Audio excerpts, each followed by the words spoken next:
반면 이복현 금융감독원장이 오늘도 은행들이 대출 금리를 과도하게 올리지 말아야 한다고 거듭 강조했습니다. 은행 지점들 영업시간도 서둘러 정상화하라 이렇게 주문했는데 이런 당국의 압박은 은행들의 수익성 악화 그리고 비용 증가를 예상할 수 있는 부분이라는 점 역시 균형 있게 보셔야겠습니다. 이런 은행주뿐 아니라 금융주 중에서 대표적인 방어주로 꼽히는 보험주에 대한 기대감도 뜨겁습니다. 특히 올해는 새롭게 바뀌는 회계제도와 손해율 개선 효과가 생손보 업종에 영향을 줄 것으로 전망됩니다. 이어서 장슬기 기자입니다. 부채를 시가로 인식하는 새 국제회계기준 적용으로 보험주가 큰 수혜를 받을 것이란 전망이 나오고 있습니다.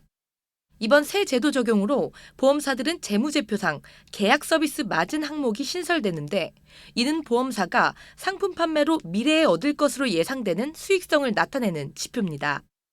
특히 가입자에게 원금을 되돌려주지 않아도 되는 건강보험 등 보장성 상품의 신계약 비중이 높은 보험사의 경우 지표상 나타나는 수익성이 높아지는 만큼 성장주로서의 역할을 톡톡히 할 것이란 설명입니다. 최근 삼성과 하나생명 등 대형 보험사들이 보장성 보험 판매를 공격적으로 늘리는 것도 이 같은 이유에서입니다. 여기에 올해 추가 금리 인상까지 이어질 것으로 전망되는 만큼 보험사들의 자산과 이익 증가에 힘이 실릴 것이란 관측이 우세합니다.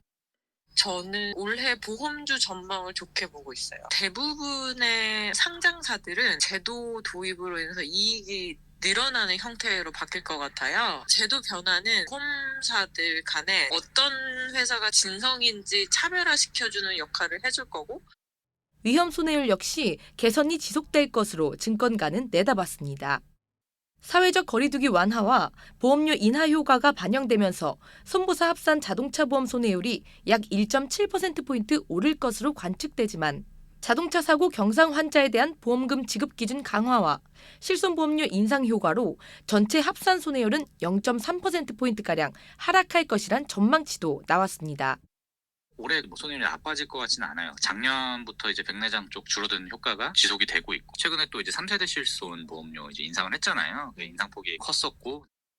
다만 채권 시장 경색으로 조달 시장이 움츠러든 가운데 지난 2012년 대규모로 판매된 저축성 보험 만기까지 올 하반기 도래하는 만큼 유동성 비율 하락에 대한 대비는 보험사들의 과제로 꼽힙니다. 한국경제TV 장슬기입니다.